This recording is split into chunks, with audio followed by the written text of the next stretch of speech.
പിതാവിൻ്റെയും പുത്രൻ്റെയും പരിശുദ്ധാത്മാവിൻ്റെയും നാമത്തിൽ ആമേൻ. എൻ്റെ പ്രിയപ്പെട്ടവരെ, ഇന്ന് ഫെബ്രുവരി 14 ശനിയാഴ്ച. അമ്മേ പരിശുദ്ധ അമ്മേ, അമ്മേ പരിശുദ്ധമേ, ദൈവമാതാവേ, കൃപാസനത്തിലൂടെ ഞങ്ങൾക്കും ഞങ്ങളുടെ ദേശത്തിനും അമ്മ മധ്യസ്ഥം തേടി തന്ന എല്ലാ അനുഗ്രഹങ്ങൾക്കും കൃപകൾക്കും ഞങ്ങളിപ്പോൾ ഹൃദയം നിറഞ്ഞ നന്ദി പറയുന്നു.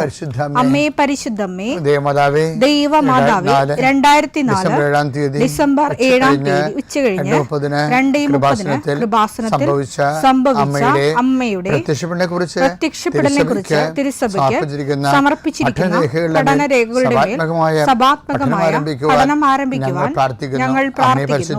അമ്മേ പരിശുദ്ധമേ, ഭൂസ്വർലോകങ്ങളുടെ രാജ്ഞിയായ അങ്ങേയ്ക്ക് ഭൗമസംരക്ഷണത്തിനായി പ്രപഞ്ചപ്രകൃതിയെ തന്നെ തിരുസഭ പ്രതിഷ്ഠിക്കുവാൻ ഈ പ്രത്യക്ഷീകരണം വഴി ഇടയാക്കണമേ. പരിശുദ്ധമേ, ജപമാല മാതാവേ, സകല കൃപാസനം പ്രാർത്ഥനയോടും ചേർത്ത് ഞങ്ങളിപ്പോൾ പ്രാർത്ഥിക്കുന്ന ഈ കുടുംബത്തിന്റെ പ്രത്യേക നിയോഗം പറ മക്കളെ.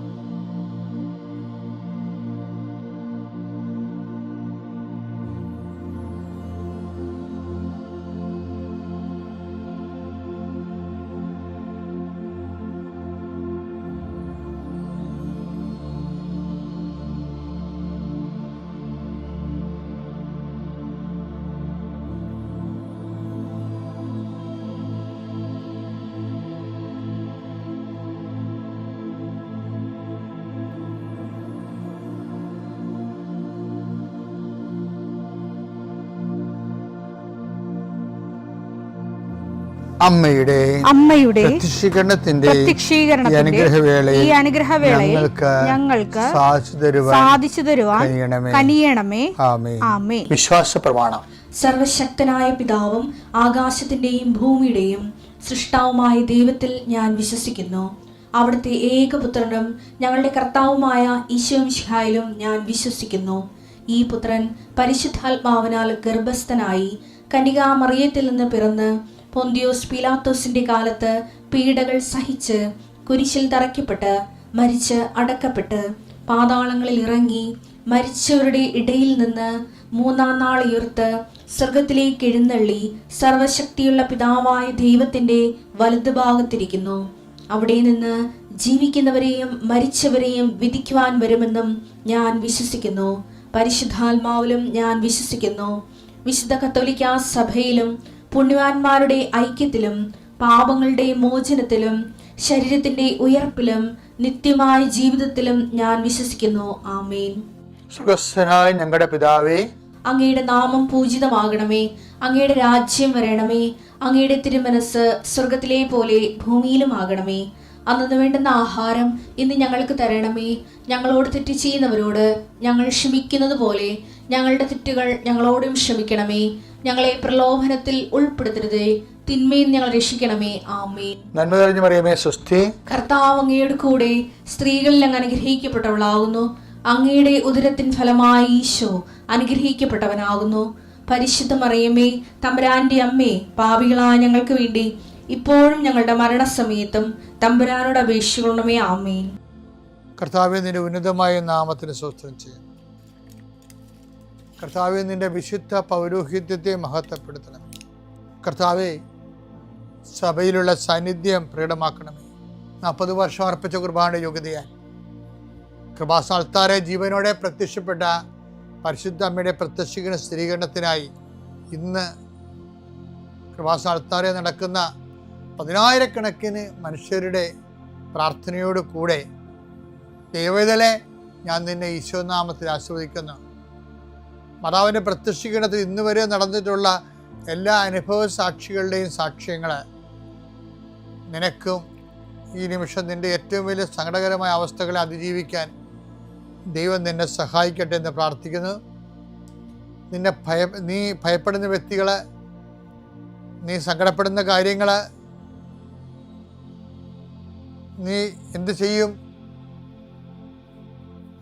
എങ്ങനെ അതിജീവിക്കും എന്ന് വേദനിക്കുന്ന വിഷയങ്ങൾ, അതിൻ്റെ മേലെല്ലാം കർത്താവിൻ്റെ ആത്മാവ് പ്രവർത്തിക്കട്ടെ. കർത്താവേ, ആശുപത്രി കഴിയുന്നവരെ, കർത്താവേ, ഓരോരോ ജീവിക്കാൻ വേണ്ടി ഓരോരോ ജോലിക്ക് പോകുന്നവരെ, ജോലി അന്വേഷിച്ച് പോകുന്നവരെ, ജോലി നഷ്ടപ്പെട്ടവരെ, വിസ പ്രോസസ്സിംഗ് ഇരിക്കുന്നവരെ, വിസ നഷ്ടപ്പെട്ടു പോയവരെ, പുതുക്കാൻ വേണ്ടി പരിശ്രമിക്കുന്നവരെ, നാട്ടിലെ ജോലിക്ക് ശ്രമിക്കുന്നവരെ, അതിൻ്റെ പരീക്ഷ എഴുതുന്നവരെ, അതിൻ്റെ പരീക്ഷ റിസൾട്ട് കാത്തിരിക്കുന്നവരെ, കർത്താവേ, പലതരത്തിലുള്ള ജപ്തി നടപടികൾ, പലതരത്തിലുള്ള കോടതി കേസുകൾ, പലതരത്തിലുള്ള ഒത്തുതീർപ്പ് ചർച്ചകൾ, എൻ്റെ കർത്താവിൻ്റെ ഉന്നതമായ നാമത്തിൽ ഈ പ്രാർത്ഥന കൂടുന്ന നിനക്ക് മാതാവിൻ്റെ പ്രത്യേക സാന്നിധ്യം ഞാൻ ഉറപ്പു തരികയും അമ്മ നിന്നെ സഹായിക്കുകയും ഈശോ നിന്നെ അനുഗ്രഹിക്കുകയും ചെയ്യട്ടെ.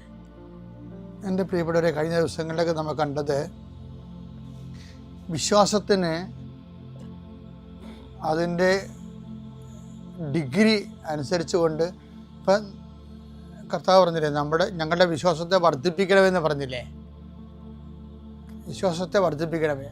അതുപോലെ കർത്താവിനോട് ശിഷ്യന്മാരെ നടത്തിയ ഒരു പ്രാർത്ഥനയാണത്. ലൂക്കാ 17:5.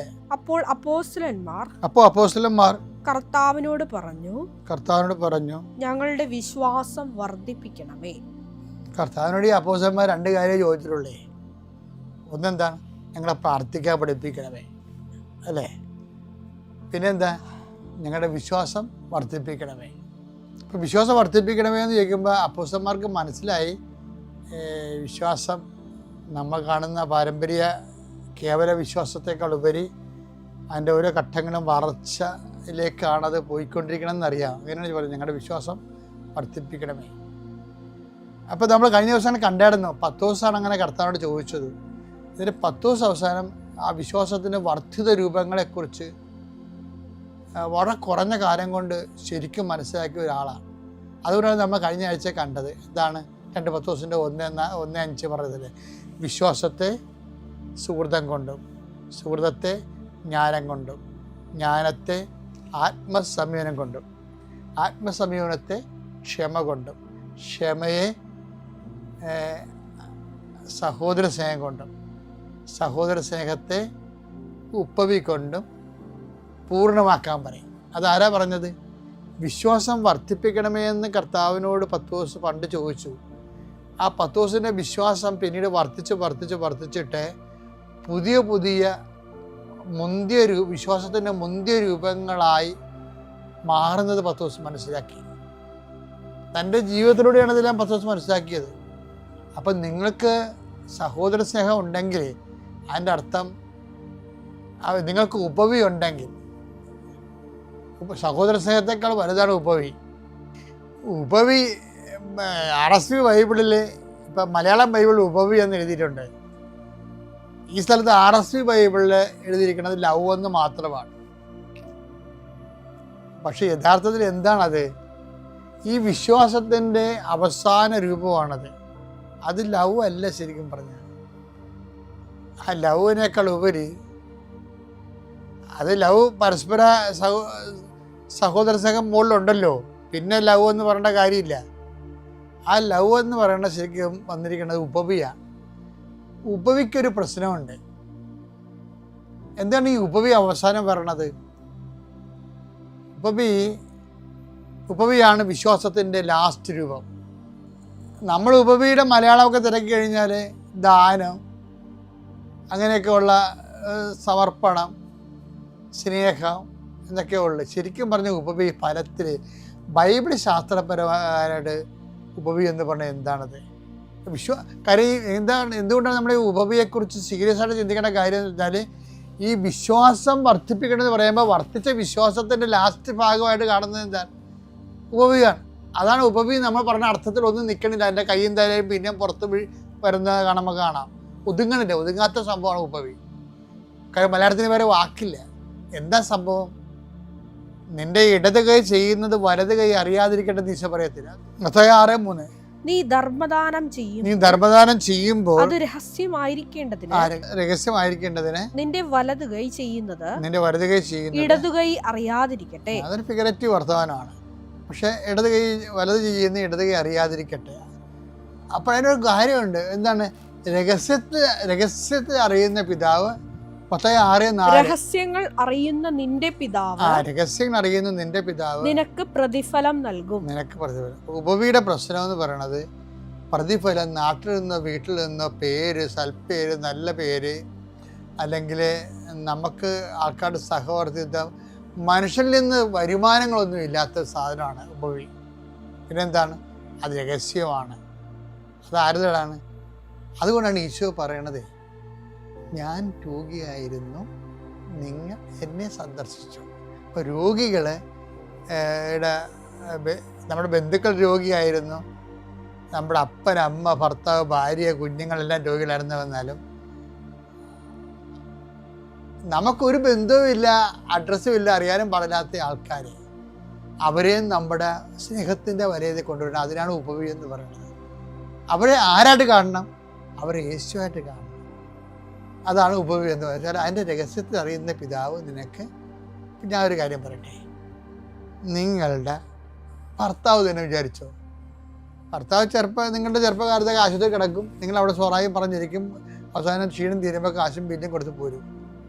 പക്ഷേ ഏതെങ്കിലും ഒരു കാലത്ത് നമ്മൾ വെന്റിലേറ്ററായി പോകും. ഭർത്താവിൻ്റെ ഭാര്യയ്ക്കോ ആർക്കാരും ചിലക്ക് ബോധം ഉണ്ടാകത്തില്ല. അവളുടെ ശരീരം നമ്മൾ ചൂടുവെള്ളത്തിൽ ഒപ്പി, അവർ കുളിക്കാൻ പറ്റാത്ത കാരണം നമ്മൾ ഒപ്പുകയാണ്. പക്ഷെ നമ്മൾ ഒപ്പുന്നതായിട്ടോ നമ്മൾ കണ്ണീരും കൊണ്ടിങ്ങനെ ശരീരം ചൂടുവെള്ളത്തിൽ നനച്ച് ഒപ്പിക്കൊണ്ടിരിക്കുന്നതായിട്ട് ഈ കിടക്കണാണ് അറിയണില്ല. കാര്യം അവർ ജീവിച്ചിരിക്കുന്നതിനേക്കാൾ അവരെ നമ്മൾ സ്നേഹിക്കുന്നുണ്ട്. കാര്യം നമുക്ക് റിട്ടേൺസ് ഒന്നുമില്ല, അവർക്ക് ബോധമില്ല, നല്ല വാക്ക് ഒന്ന് നമ്മുടെ മുഖത്ത് നോക്കി പുഞ്ചിരിക്ക പോലും ഇല്ല. എന്നിട്ട് നമ്മൾ ചെയ്യണം ആരാണ്? അപ്പം ഞാൻ രോഗിയായിരുന്നു. അതിനാണ് ഉപവി എന്ന് പറയുന്നത്. ഈ ഉപവി എന്ന് പറയുന്നത് നമ്മൾക്ക് ഡയറക്റ്റ് വരുമാനങ്ങളൊന്നുമില്ല, ആനുകൂല്യങ്ങളൊന്നുമില്ല, മറിച്ച് രഹസ്യത്തിൽ അറിയുന്ന പിതാവ് നിനക്ക് പ്രതിഫലം നൽകുന്ന പ്രവർത്തനമാണ് ശരിക്കും പറഞ്ഞാൽ 1:10 വരെയുള്ള അവസാനത്തിൽ വിശ്വാസത്തിൻ്റെ വർദ്ധിത രൂപങ്ങളിൽ പറയുന്ന ലാസ്റ്റ് പറയുന്ന ഉപവി എന്ന് പറയുന്നത് സ്നേഹമല്ലാതെ, സ്നേഹത്തിനേക്കാൾ വലുത് ഇങ്ങോട്ട് റിട്ടേൺസ് ഭൗതികമായിട്ട് ക്യാഷ് ആൻഡ് കൈൻഡ് ഇല്ലാതെ, ഒരു പുഞ്ചിരി പോലും ഇല്ലാതെ അതിനെ ക്രിസ്തുവായിട്ട് കണ്ടുകൊണ്ട് ക്രിസ്തുവിൽ നിന്ന് നിത്യതയെ കിട്ടുന്ന റീഫണ്ടിനെ ഉദ്ദേശിക്കുന്ന കാര്യങ്ങളാണ് ബൈബിളിൽ ഉപവി എന്ന് പറയുന്നത്. അങ്ങനെ ഒരു കുറച്ച് സെറ്റെങ്കിൽ നിങ്ങളുടെ കയ്യിൽ ഉണ്ടാകണം, നല്ലതാണ് കേട്ടോ. എല്ലാത്തിനും നല്ല പേര് സൽപ്പേരും മേടിച്ച് ഗുഡ് എന്നൊക്കെ പറഞ്ഞു ഒരു കാര്യമില്ല. ഒരിക്കലും ഗുഡ് കിട്ടാത്ത കുറേ ആൻസർ പേപ്പർ നമ്മുടെ കയ്യിൽ ഉണ്ടാകണം. നമ്മൾ ഇംഗ്ലീഷ് മീഡിയത്തിൽ കുഞ്ഞുങ്ങളെ കൊണ്ട് ചേർക്കുമ്പോൾ തന്നെ എനിക്ക് ഗുഡ് കിട്ടിയത് നമ്മൾ പിള്ളേർ വരാൻ കണ്ടില്ലേ, ഒരു ഗുഡും കിട്ടാത്തൊരു കാലം ഉണ്ടാകും. ഒരു ജീവിതത്തിൻ്റെ പരീക്ഷാ പേപ്പറിൽ ഒറ്റ ഗുഡുമില്ലാത്ത ഒരു പരീക്ഷ പേപ്പറും കൊണ്ടായിരിക്കും നമ്മൾ കർത്താവിൻ്റെ അടുത്തേക്ക് പോകണത്. അതിന് ഉപവി എന്ന് പറയും.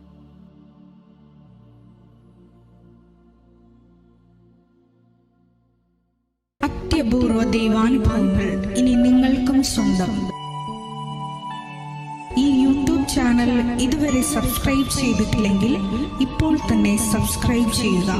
ഈ വീഡിയോ ഇപ്പോൾ തന്നെ നിങ്ങളുടെ സുഹൃത്തുക്കൾക്ക് ഷെയർ ചെയ്തുകൊണ്ട് കർത്താവിൻ്റെ പ്രേക്ഷിതരാകുക.